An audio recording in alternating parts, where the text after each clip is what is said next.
Hello students, a very pleasant welcome to you all in my class, in the class of accountancy, class 12, where we were dealing with the concept of dissolution, that is a very important chapter of term to accountancy. And in this chapter, we have already discussed before you that what are the concept of dissolution, what are the major accounting treatment that is made in the books of firm while in the case of dissolution, and also discuss the various steps and various accounting treatment while preparation of realization account related to the recording of book value and realized value of assets and liabilities. And a part of the assets and liabilities, we have also came to know that what are the accounting treatment related to the realization expense borne and paid by other persons. And later on we will talk about the partner's capital and bank account, and also try to know that how the workman compensation and some of the other important adjustments should be recorded in the books of firm. So let us talk about the important adjustment first, that is related to the workman compensation fund in the case of organizations dissolutions or the dissolution of partnership firm. So let us know first that what is compensation fund and how it should be recorded.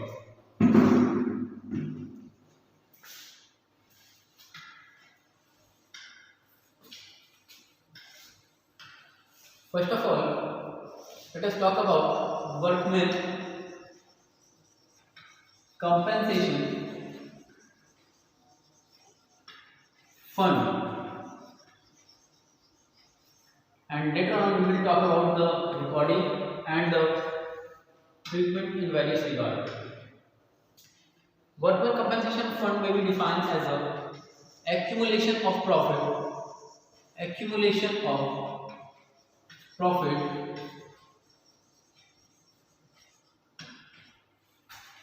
in case of,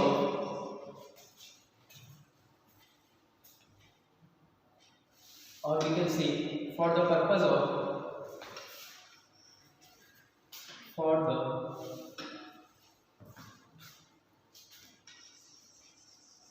the purpose of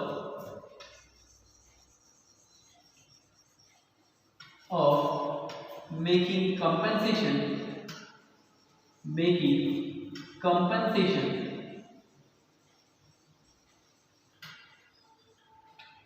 of the loss or the damages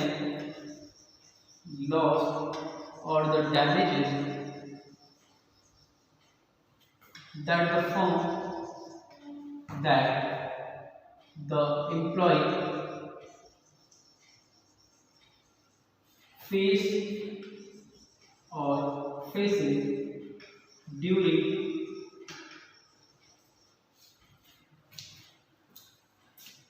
the performance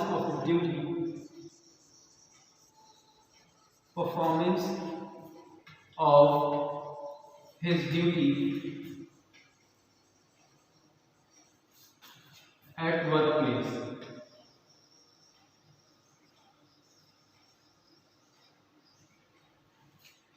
Or based on formalities.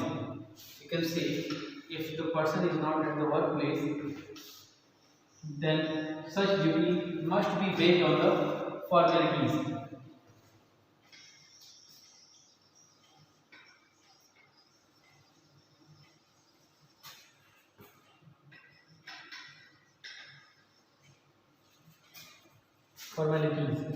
And now, while in the case of making such fund, the accounting treatment in this regard, when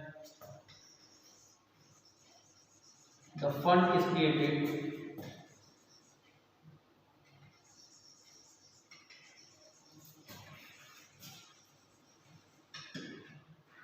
the profit and loss account or the statement of profit and loss account will be debited to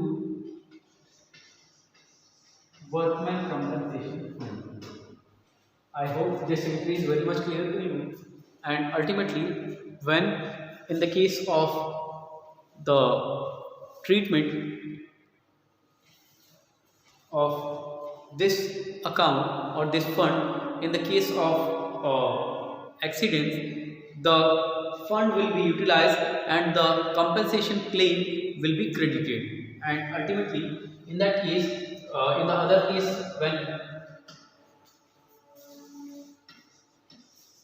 when such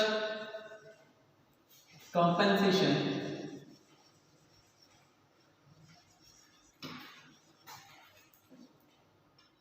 is liable by the firm, then the same fund will be debited, means WCF will be debited to provision for liability or provision for claim, we can say. Sometimes the claim is also mentioned there in the place of liability. But if there is no claim, then the partner's capital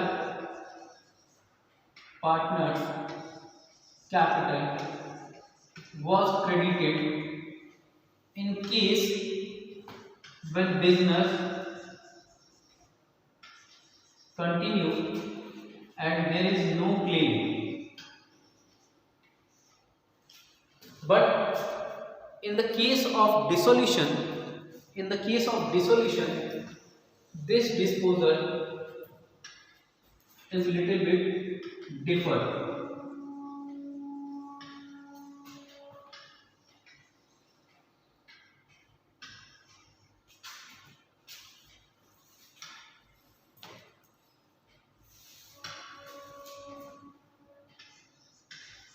Little differ in the case of dissolution.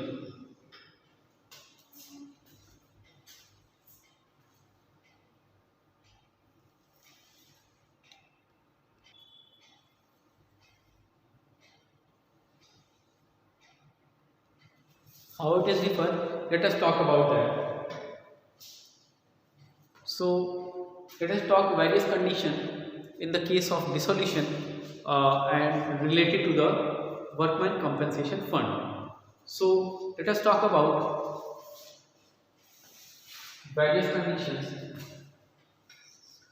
related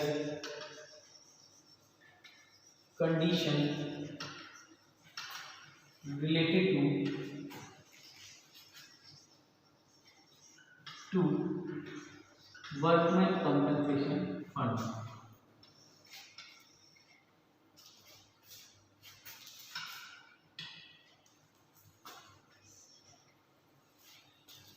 These conditions may pointed as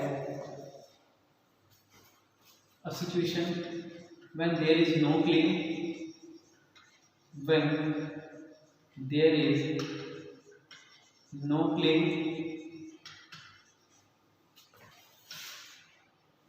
otherwise the situation when claim is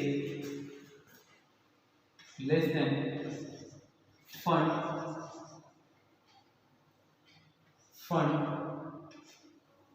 and another situation is there when claim is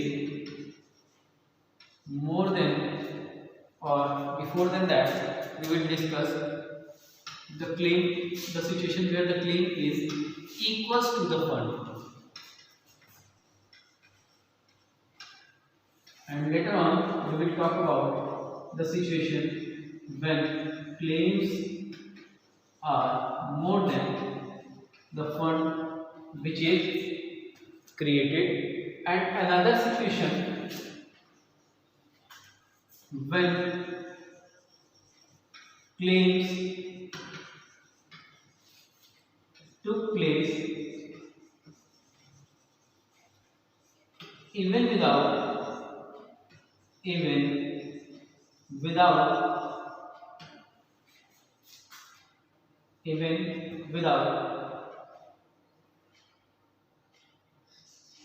the fund. Let us talk about these all one by one while ushering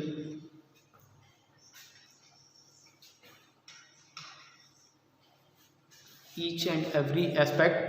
So let us before discussing the accounting treatment, let us make a quick revision that I told that workman compensation is the amount or accumulation of profit for the purpose of making compensation of the loss or the damages that the employee faces during the performance of his duty based on formality. यानी जब employee अपनी duty को perform करते हुए किसी loss या किसी damage को फेस करता है तो ऑर्गेनाइजेशन की ये लायबिलिटी होती है ऑर्गेनाइजेशन को उस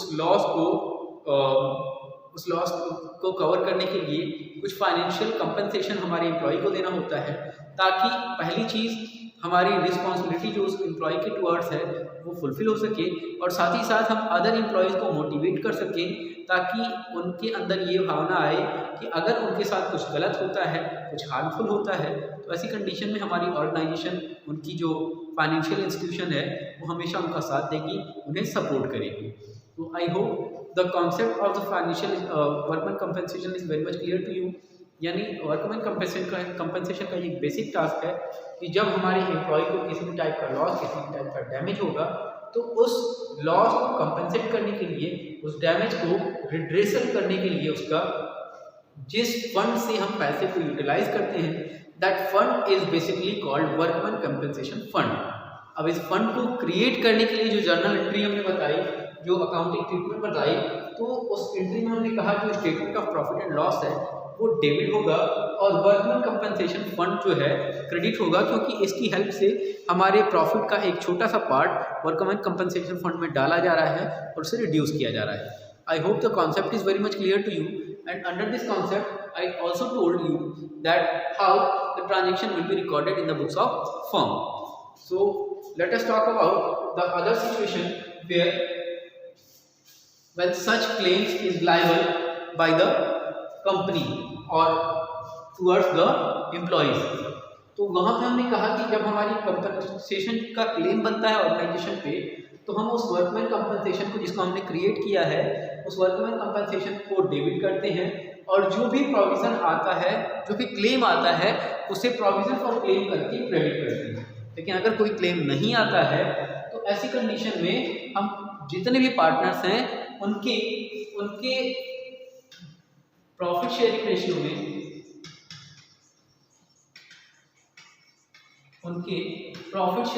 में उनके कैपिटल को क्रेडिट कर देते हैं। But mind it this entry will take place if the balance of workman compensation fund remain after the claim और even in the case of absence of claim. और ऐसी कंडीशन में अगर हम बात करें डिसोल्यूशन की तो डिसोल्यूशन के केस में ये WCF की ट्रीटमेंट है that is little bit more different.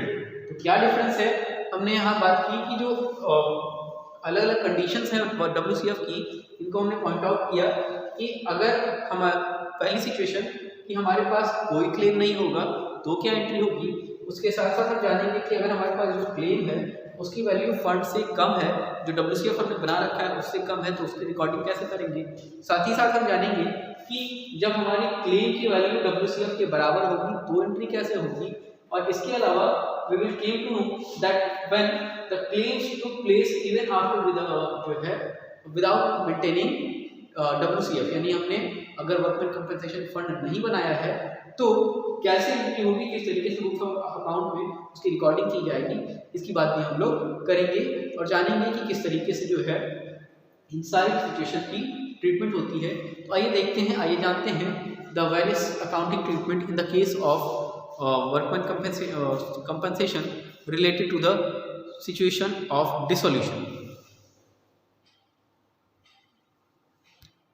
तो जैसा कि हमने कहा कि WCF की जो कंडीशन है उसकी अकाउंटिंग ट्रीटमेंट है उसको हम दो तरीके से मेजर तरीके से आइडेंटिफाई कर सकते हैं। जब हमारे पास कोई क्लेम ना हो यानी जब हमारी कंपनी के पास कोई क्लेम ना हो या कोई लायबिलिटी ना हो और दूसरी जब कंपनी की लाइबिलिटी जो है या तो फंड से कम हो या तो फंड के बराबर या फंड से ज़्यादा हो। तो ऐसी कंडीशन में अकाउंटिंग ट्रीटमेंट कैसे करते हैं, इसको एक इलस्ट्रेशन की हेल्प से समझने की कोशिश करेंगे हम लोग। तो आइए देखते हैं कि जो WCF है, वर्कमैन कंपनसेशन फंड है, उसकी अवेलेबिलिटी और नॉन अवेलेबिलिटी के केस में जो अकाउंटिंग ट्रीटमेंट है वो कैसे की जाएगी। तो एक इलस्ट्रेशन लेते हैं हम और उस इलस्ट्रेशन की हेल्प से समझने की कोशिश करेंगे कि in various condition how the transaction related to workman compensation fund will be recorded in the books of company, in the books of partnership firm in the condition of dissolution. So let us see, as you can see on the screen, that the first condition is when the workman compensation fund was issued at 10,000 and there was no liability, there was no liability take place. हमारे पास कोई liability नहीं थी और workman compensation fund जो है 10,000 का था। ऐसी कंडीशन में अगर अकाउंटिंग ट्रीटमेंट की बात करें हम, तो जो अकाउंटिंग ट्रीटमेंट होगी that will be workman compensation fund will be debited as you can see here, and इस अमाउंट को हम अपने पार्टनर्स कैपिटल के बीच उनके PSR में डिस्ट्रीब्यूट कर देंगे, यानी कि उनके कैपिटल को क्रेडिट कर देंगे। तो इस बेसिस पे A और B जो पार्टनर थे उनका जो PSR था दैट वाज 3:2। इस रेशियो में 10,000 की वैल्यू को डिस्ट्रीब्यूट कर देंगे और एंट्री हो जाएगी workman compensation fund account debit to A's capital and to B's capital. इसके बाद दूसरी कंडीशन की अगर हम बात करें तो दूसरी कंडीशन में हमने देखा कि वर्कमैन कंपनसेशन फंड जो है वो 12,000 का ही था, लेकिन कंपनी की जो लाइबिलिटी थी वो 7,000 रुपये असर्टेन की गई। तो ऐसी कंडीशन में हम देख सकते हैं कि जो क्लेम है, जो क्लेम की वैल्यू है that is less than the WCF। ठीक है, तो ऐसी कंडीशन में अकाउंटिंग ट्रीटमेंट क्या होगी। ऐसी कंडीशन में अकाउंटिंग ट्रीटमेंट जो है 3 स्टेप में आइडेंटिफाई की गई है डिसॉल्यूशन के केस में, जिसमें सबसे पहले हम ये आइडेंटिफाई करेंगे कि जो क्लेम है उस क्लेम की सेटलमेंट हो जाए, यानी जो वर्कमैन कंपनसेशन फंड है उसको डेबिट किया जाएगा और इसके बाद जो है हम उस क्लेम की वैल्यू को रियलाइजेशन अकाउंट में क्रेडिट कर देंगे, यानी एंट्री हो जाएगी workman compensation fund account debit to realisation account, value 7,000 means the value of claim. इसके बाद जो बची हुई 5,000 की वैल्यू है that means 8,000 minus actually 7,000 minus 12,000 minus 7,000, 12,000 की जो वैल्यू थी, 12,000 की जो वैल्यू थी उसमें हमने 7,000 घटाया, that will found the value of remaining compensation fund, और इसको हमने वर्कमैन कंपनसेशन फंड अकाउंट के नाम से डेबिट किया। और नो लाइबिलिटी वाली कंडीशन में जैसे रिकॉर्डिंग करते थे ठीक उसी तरीके से रिकॉर्डिंग की, क्योंकि हमने 12,000 की का फंड बनाया था और 12,000 में से केवल 7,000 का क्लेम आया। इसका मतलब कहीं ना कहीं 5,000 का क्लेम नहीं आया, तो उस 5,000 के लिए केवल नो क्लेम वाली एंट्री करेंगे और उसी तरीके से रिमेनिंग अमाउंट को जो हमारे पार्टनर्स हैं उनके बीच प्रॉफिट एंड लॉस रेशियो में डिस्ट्रीब्यूट कर दिया जाएगा। ठीक है, और इसके बाद at the end when the profit is distributed, when the remaining fund is distributed among और बिटवीन द पार्टनर्स, हम जो लाइबिलिटी की अमाउंट है उसको पार्टनर्स को पे करने, उसको जो है पे करने की एंट्री कर देते हैं that realisation account debit to cash account. इसके बाद एक और सिचुएशन की बात करें हम, अगर जब हमारा वर्कमैन कंपनसेशन फंड 12,000 था लेकिन लाइबिलिटी 15,000 थी, यानी कहीं ना कहीं जो वर्कमैन कंपनसेशन फंड है that was less than the value of claim, claim अधिक हो जाता है और फंड की वैल्यू कम हो जाती है। तो डिसोल्यूशन के केस में इसके लिए जब हम एंट्री करेंगे तो एंट्री हो जाएगी जो भी वर्कमैन कंपनसेशन फंड है वो फुल वैल्यू के साथ रियलाइजेशन अकाउंट में क्रेडिट कर दिया जाएगा, यानी एंट्री हो जाएगी workman compensation fund account debit to realisation account. और इसके बाद रिमेनिंग जो भी क्लेम है जो जितना एक्सेस हो या जितना टोटल क्लेम आता है, उस क्लेम की सेटलमेंट के लिए हम realisation account debit to cash कर देते हैं। उसकी पेमेंट कर दी जाती है 15,000 से what ever the value of claim. और यहाँ पे जो डिफरेंस है, डिफरेंस की रिकॉर्डिंग हम प्रॉफिट एंड लॉस की रिकॉर्डिंग हम नहीं करते।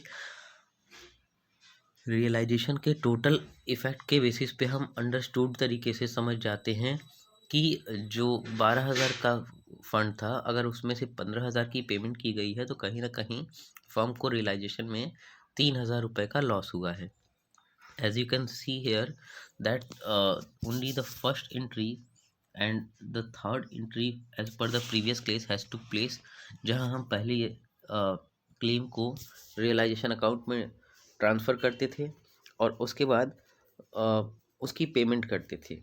सेकंड केस में जैसे हमने देखा था कि अगर WCF की वैल्यू ज़्यादा होती थी तो रिमेनिंग अमाउंट को पार्टनर्स के बीच डिस्ट्रीब्यूट करते थे। ऐसी कोई रिकॉर्डिंग हमने नहीं की है क्योंकि कोई पैसा हमारे पास बचा ही नहीं है।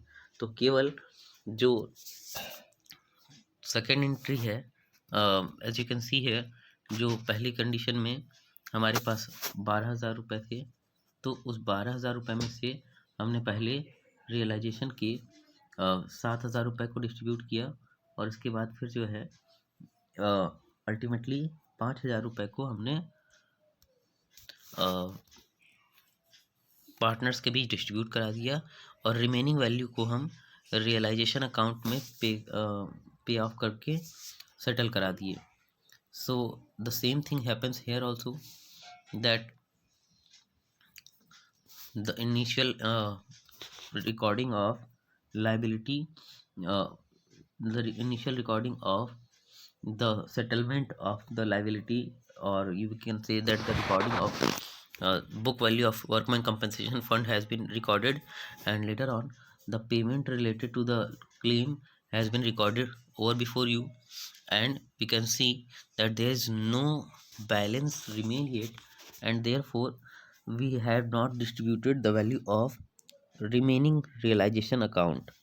So I hope the concept is very much clear to you.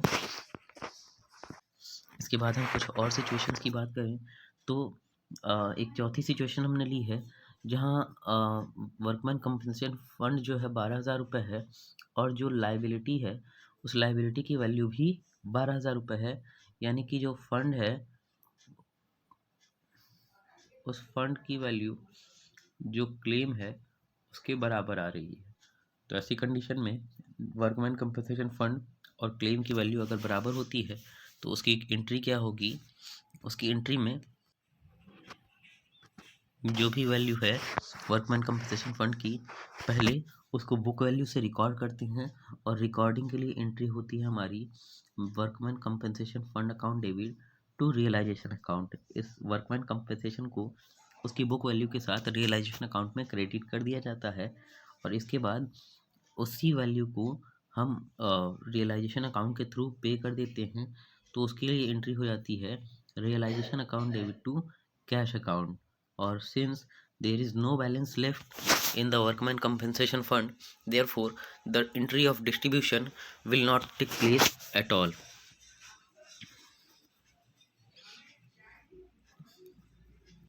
इसके बाद आपके कॉन्सेप्ट को और ज़्यादा क्लियर बनाने के लिए हमने एक और एग्जांपल लिया where there was no workman compensation fund but the firm had to pay the value of 3,000 as a compensation to the worker. यानी वर्कमैन कंपनसेशन फंड था ही नहीं और हमें क्लेम जो है देना पड़ा ऑफ ₹3,000। तो ऐसी कंडीशन में एंट्री क्या होगी आइए जानते हैं। ऐसी कंडीशन में हमारी एंट्री जो है केवल और केवल पेमेंट की होगी, that is realisation account debit to cash account. It means some kind